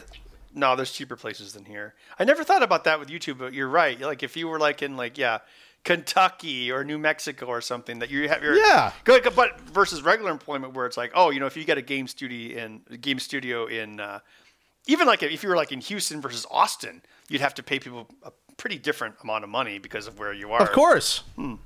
Yeah, plus they recruit people, so the cost goes up, and there's more businesses there, so the cost goes up. That reminds me of one more thing with video games. When people complain about the price, the DLC, but they forget because all of these game studios are in really expensive cities. It's not like right. Think about it. It's in Austin, Texas. It's in San Francisco. It's in Los Angeles. It's in Seattle. It's in Vancouver. It's not. People got to pay their rent. Right. It's not in Earl, Kentucky or something like that, or Mexico. So I think about that when people complain like, games have been $60 for 12 years and they're complaining why there's so much DLC. It's because they put less in the game because it costs more to make every year. But the games are all made in expensive places by programmers who have to get paid a lot. So you got an expensive profession in an expensive city. It's much artists. Yeah. I mean, I think people get so conditioned to like, this piece of junk from China hasn't gone up in price in 10 years because of Walmart pressuring it not to. But then why is my game? It's like, I'm sorry, but you just made me think of that. I get so sick of people on YouTube who can't do math or know what inflation is complaining about DLC and stuff. Sorry. It's a... No, that's why. I mean, and getting back to the cost of living, I mean, I know someone lives in San Francisco for a major gaming journalistic website, and he can't save any money. All the money just goes to rent and just basic living expenses, and he can't save anything. I'm like, wow, that seems awful to do that. It's insane. So San Diego's in the top 10. I mean, San Francisco is like 1 or 2. I forget if it's the state or the country. Most expensive places in the U.S. Oh, okay. Yeah. I think San Diego was like 9 or 10. Oh. So you have New York probably number 1. New York, San Francisco, LA are the top 3. I forget where they fall out, but they're the top 3. San Francisco They're might all be really first cool still. cities. I guess that's why they cost so much to live there. Yeah. But it is what it is. People want to live where it's fun and things are at, and there's jobs and models and like you said, Teslas. Speaking of Tesla, I want to bring this up at the Tesla. I think I'm not comfortable when people like I guess when people look at these tech guys like either Steve Jobs or Elon Musk and they make them celebrities when these are really just businessmen with good ideas. And they have deep pockets and investors. And it's just weird to me whenever I see this happen. It only happens with a few individuals, for each generation. Yeah. We put these guys on these pedestals. And I mean, they're struggling to get this new model, the new Model X. They're struggling to get this thing even out. Yeah, Tesla. Or Model S. What is it? The Model? No, the X. The $40,000 one. Yeah. They could fail. I mean, I know it's kind of, they could, but no, I don't know. It's kind of cool that they have celebrity people. I don't know. If you look at I really think Apple's kind of become stagnant ever since Steve Jobs left. And maybe he was just a celebrity who talked really well, but he had something. There was something to him that worked. Because if you look at Apple with Steve Jobs and Apple without Steve Jobs both times, and it felt his loss. Yeah, but now we have other electric cars catching up and being produced, which is great. The more electric cars, the better. Yeah. As far as I'm concerned. So, I mean, Tesla taking longer than, it's been in production for 3 years, the Model X, but I'm looking at the sales per quarter. They're not making them fast enough. The quarter 4, 2017, they only sold 13,000. Did you bring that up because their plant is, well, it's not in San Francisco, but it's near San Francisco? No, I'm not. I'm just wondering about how this tech thing happens and how, I don't know. It's just weird to me we have a problem with worshiping celebrities in general in our society. I mean, that goes back forever, but I think we're doing it more and more with social media. But when you have someone like this, why are they being lauded so much? Just because they're a CEO of a company? or I mean, I was kind of thinking about that the other day because I was on Twitter and we were talking about how I was telling everyone that they should remake Back to the Future, which I know sounds terrible, but and I was like, yeah, you could even rip off the Ronald Reagan joke, you just do it with Trump. Because if you think about in the 80s, before you had Bill Gates and all that, Trump was the celebrity default rich person, I mean, maybe 100 years ago it was like Rockefeller or something. But then, in the 90s, then instead of rich, developers or Rockefellers or oil men, then it became like Bill Gates. Nobody knew who Bill Gates was in the 80s. But then, he became like a celebrity. And then Steve Jobs, Steve Jobs was, hot shit in the 70s. And then he went away 84. And then he came back to Apple, 98? So then he was kind of back in the news cycle again. Yeah, the iPod comes huge, and there you go. You're off and running again. I don't know. I mean, I think there's something to it. So why? You bring this up because of Elon Musk or what?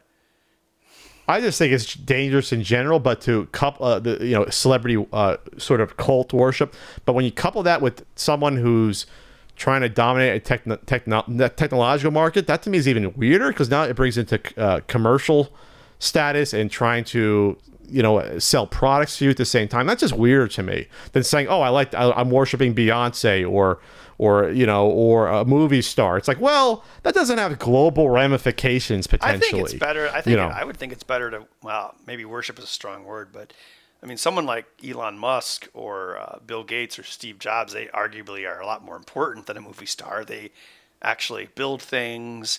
They maybe think of a better way to make cleaner cars. They are better at, communication. I mean, if you think about the internet, it didn't really explode because until we had Windows 95. I think people kind of forget how important Windows 95 was back in the day, and that was a Bill Gates thing. Sure. And Steve Jobs revolutionized a lot of things with Apple. Look at the cell phone. I mean, that's like a paradigm shift of technology. That's like our version of the wheel. That's our generation's look, we invented the wheel, maybe even more so. And that really, you give that to Steve Jobs. So you mean the smartphone, not the cell phone. Yeah, I'm sorry, smartphone. But you see what I'm saying? I think if you're going to worship somebody, I think it's better, even if Steve Jobs allegedly wasn't even that good of an engineer, but he definitely knew how to run a company, had a vision. So he arguably can do more to change people's lives than Beyonce. So, but of course, I'm going to say that because I'm in engineering. I think it's dangerous either way. But then again, people worshipped you on your YouTube channel. They were sad to see you go. What was the final? Not straw. That's a strong connotation. What was the final moment in your mind or point in time where you said, "Okay, I'm done with this. I'm out." Was there one moment, or was this sort of built over years and years? It just kind of built up. There wasn't any like defining factor, like where someone farted or something like that. Just it was the last couple. Well, even before I decided to leave, I mean, the last couple of years, I actually usually kept continuing more for my coworkers because the more people we hired, the more people were affected or benefited by the show. Sure, that makes sense. So you felt you had an obligation to them. Right. First, it was just me. Then it was myself and Allison. Then Felix, and then Max, and then Karen. So like 4 people. And I would think about that too. It was like, okay, it's not just me. Like even if I'm being a bitchy prima donna about lights in my face, or I did get into an argument with Max once because he was wearing flip flops, and I'm like, I'm trying to concentrate. I'm having to think of things to say in a camera, and you're pacing back between the 2 cameras in flip flops. So imagine you're trying to concentrate, and you're like, I mean, I personally think flip flops should be an illegal form of footwear, but that's just me. What? Just imagine trying to concentrate while you're talking to a camera and hearing that. But that wasn't a thing. No. Don't move this. Don't move to San Diego, then, Ben. Hey, I know your feet would be frozen in Wisconsin. Even besides filming, yes, I had to admit I hate the sound of them. Anyway, okay. No, but it was just kind of like, I was like, okay, I think I've done enough. I thought we would be done after like 2 seasons. I can't believe we kept thinking of things to make. But at a certain point, I'm like, I think I need to do something else. Yeah. And then at a certain point, it's like, am I just doing this for the money? I'm like, I guess I kind of am. So it's like, eventually it was like, it's time to move on. So what did you most like about it? What did you least like about doing a YouTube show? Well, they always treated me well, and they paid me well, so that's good. I mean, that's ultimately the goal of any job. I don't care what people say. That part was good. We have a lot of like fun memories. There's a lot of good trips, a lot of fun times. We got to build a lot of cool things. Like when we first started, they're just like, yeah, just build things and get people excited about electronics, and then we'll have every so often a promotional thing pointing them back to the site. But as you said, yeah, it wasn't usually too overburdensome.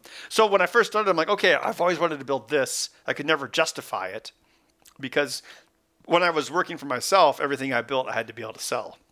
Those mods that I would make, everything got sold. But then now it's like, okay, I can't really justify this see-through portal Halloween costume where there's a hole in me with an LCD, but I can make an episode about it. So that was something that I really enjoyed about it originally. But then, yeah, as the years went by, like we kind of started running out of things to do in a way. Because here's creatively exhausting. That would be a good way to put it. Gotcha. So you think, okay, what do I have to create this week? God, what do we already do that idea? Oh, we kind of did that idea already. Yeah. We can't do that again. Yeah, or there's stuff that I would like to do that I don't like. That last episode, like building epic computers. I mean, I love that stuff, but I don't know how far I could really stretch that. But no, like in about 2016, I'm like, okay, we need to wind this down, and that's when we said, okay, well, we'll do 1.5 more years, which is, as I said, the combination of 2 fiscal years, and then I think they still scrambled a little too much in the end as what to do once I was gone. But do you think? Do you think the appeal of the show? You were a large part of it, obviously. Do you think it'll continue on with the same success? Will it struggle, kind of like when MythBusters got rid of the original 2 guys? Got rid of the young people, right? The 3 younger people. They got rid of the younger crowd, yeah. And the 2 guys got pissed, and I think they left a year after that, and they were done. I think that's what happened. Well, I'm sure Discovery is like, okay, your ratings are down this much. We can continue the show if you cut this much budget. And they're like, well, okay, let's get rid of the young people. But aren't they bringing back MythBusters? I have no idea. Okay. All I know is that it was bad getting rid of that sort of that B team or secondary squad because they were a nice juxtaposition to Adam and the other guy. And one of the MythBusters was there at Comic-Con to do a signing. I forget which one. Oh, the redheaded guy? Sure. Yeah, he goes every year. Jamie? He goes. Yeah. No. Oh, no. Jamie's the other one. Well, Jamie's anyway, the other one. Shit, I can't remember what we were talking about now. We were talking about Your replacements. Oh yeah. Well, we did crossover episodes with them, like oh, it's my cousin, or well, not like that. We did crossover episodes. We did like 2 or 3 of those, and then we've done Google Hangouts. We filmed those. Actually, we're gonna do another one tomorrow. So I guess I'm still not completely done, but yeah, I'm off contract now. So like, but anyway, yeah. So we tried to transition as much as possible. It still feels like I told them I was leaving in 2016. I think they probably could have prepped a little better. They were going to hire this local guy named Bob Badley, who's a friend of Karen's, and he was going to basically do what I did.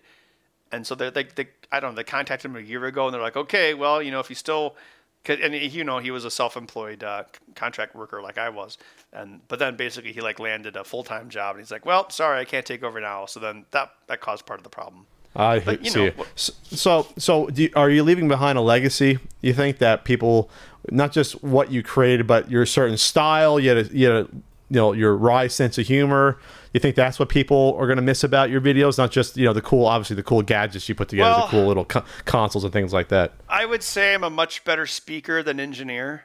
I think the ability to disseminate information is just as, if not more important than knowing it. I mean, I know how to do stuff clearly, but I think my personality was a big part of it because I have a kind of irreverence to myself, but I can explain things pretty well. Yeah, I don't know. I guess we'll see. But when people are like, we're gonna miss you. I'm like, there's 350 episodes that we did, which is a lot for any channel. So it's like it'll take you a long time to get through those as a backlog. So what does the future hold for Mr. Heck? What do you got going on? Or you convalescing still? Yeah, right now I am. Like I've been just basically working half days. Like I'll just work on some projects. Like I'm developing some new video game controller testing equipment, which is something I've been wanting to do for a while. That's something I do that a lot for like game development. It's not ever on my site or anything. Mm-hmm. Making a new version of that. I want to make more accessibility controllers, like newer versions of that as well. Like basically stuff I haven't gotten around to doing because I've been too busy on the show. We're working on putting a movie together as well, like a horror film. Okay. Might film this fall. I guess we'll have to see. That'll probably be done down in Australia, actually. Yeah. So you have no predilection for doing your own YouTube channel, doing something like that. You're off YouTube. Not really. I don't know. I don't even know if people would watch anymore. Because I think there was at one point in my contract where if I quit the show, I could continue the channel, and I think I didn't realize how valuable that was, and that slowly, sneakily went away in my contracts. Really? But now you can do it though. No. It's like, if it's like, okay, Ben, we're done sponsoring you, but then you can take the Ben Heck Show channel with all the viewers with you.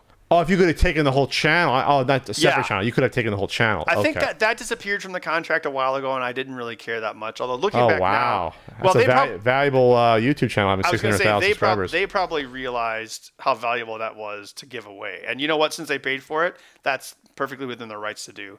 I don't know. I would love to do like a hands channel. Like, who's that guy who reviews junk on his couch? Ashens. You ever see that guy? I've heard of him. Yeah. Yeah. Or there's a lot of channels that you don't even see the guy's face. It's like, if it's just my hands, if I did anything, it would just be my hands, That way I wouldn't even have to shave, right?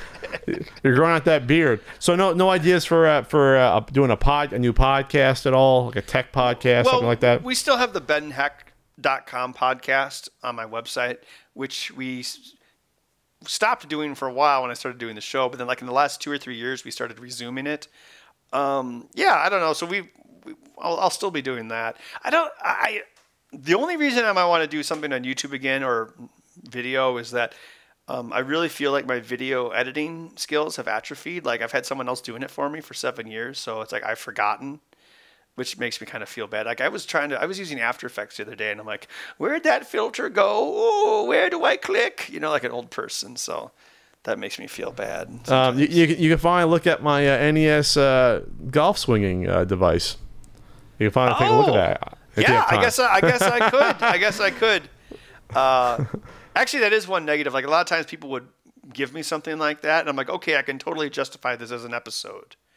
But if you're working for yourself as a contractor, like I had this, wasn't you, it was some other guy who's always asking me to do something in the show. And then he asked me again. I'm like, well, the show's done now, so that'll be $125 an hour. And then he stopped emailing me. Yeah. Funny how that works. Yeah. I guess the closest thing for me is people asking me to price out their collection or games for them. I'm just like, I don't. Why? They could do that themselves. Why would I have time for that? Yep. Well, I actually had someone look at my it's True Swing NES golf accessory, which is very rare, and they said that they could not find the LCD to replace the cracked one with it. They couldn't find that type anymore. I guess it was a very specific type. That was what was wrong with it. There's a YouTube channel called EEV Blog. It's this engineer dude down in Australia, and he did an episode recently where he showed all the steps into getting a custom LCD made in China. I've seen other products like that too. So you can actually go into Adobe Illustrator, draw all the segments, give them the measurements and the specs, and they will make you one. And it's actually not that expensive. Oh, okay. I'll look into that when I eventually find out where I stored that in packing. I have no idea where it is. That's one of the things when you move, I've accounted for everything that I've needed to get, except for the two things that I've been looking for. I haven't found a digital scale to mail things, and I had a freaking right angle needle nose iron pliers. Yep. That was probably made in the 50s, and I lost it. And I have not. You can't buy them anymore. They don't sell them. And it's something probably my grandfather gave to me. So I'm kind of annoyed that I lost that little tool. It was great because it's like getting little nooks and crannies when you're going on your computer. Yeah. They don't. Yeah, I can't find it. It might show up.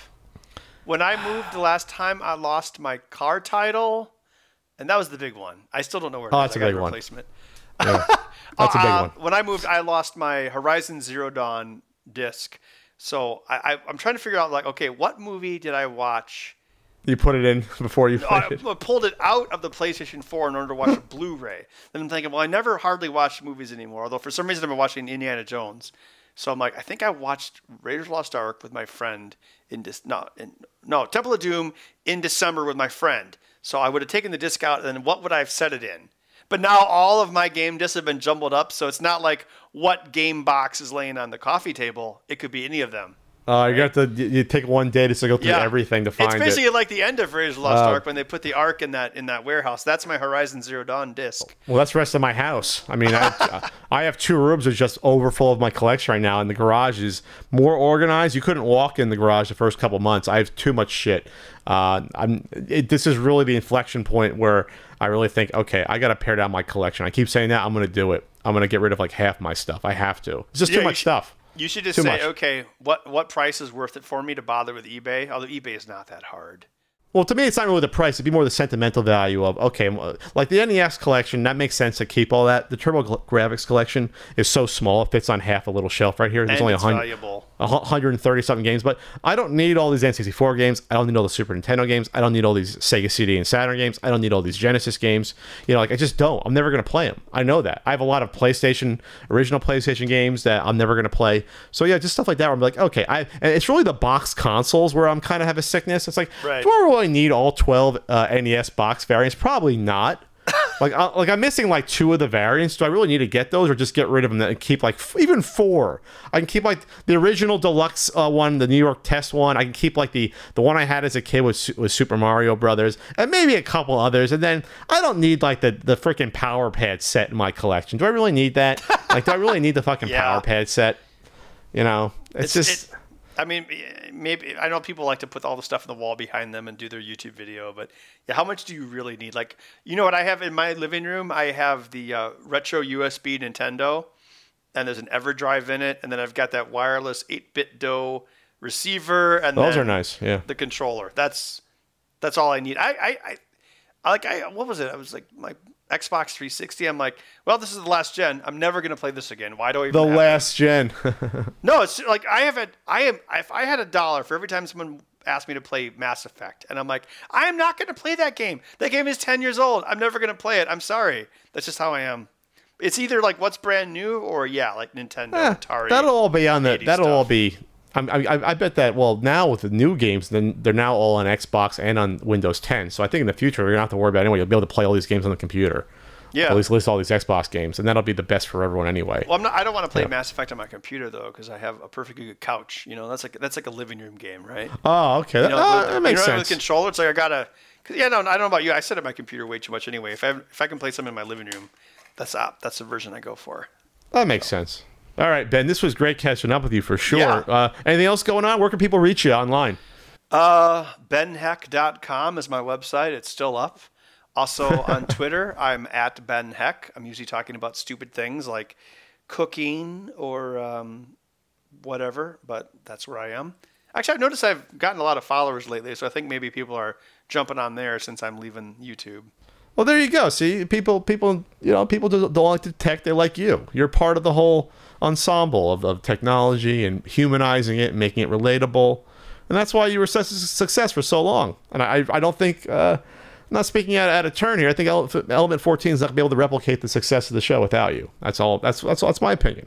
I think there are unique talents I have, or a unique combination of talents. Yes. Okay, Liam Neeson, you have a unique set of skills. Well, no, I mean, a lot of times, if someone's really good at one thing, being able to communicate is very important. And yes. And being a jack of all trades is, I'm a jack of all trades. There's something to be said for that versus just being a really big expert in one avenue, but not being able to do something else. It sounds like you're kind of a jack of all trades yourself, which is good.